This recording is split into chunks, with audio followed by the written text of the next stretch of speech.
राजस्व मंत्री टंकराम वर्मा हा बिलासपूરમાં भाजपा कार्यकर्ता मंडळींची बैठक कि इनकी पार्टीला अच्छा बढ़त मिलना निश्चित है। प्रदेश के राजस्व मंत्री टंकराम वर्मा आज चुनाव प्रचार के सिलसिला में बिलासपुर दौरा में रही। एवेरे में भाजपा कार्यकर्ता मन से चर्चा करे के बाद टंकराम वर्मा पत्रकार मन से घलो प्रेस वार्ता में बातचीत करी।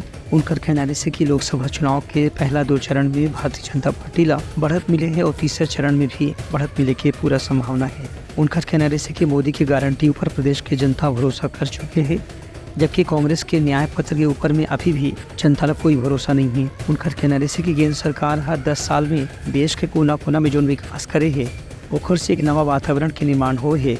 एक स्थिति भाजपा ला केंद्र में तीसर गांव सरकार बनाना एकदम निश्चित है। ब्यूरो रिपोर्ट उठलंगा न्यूज़।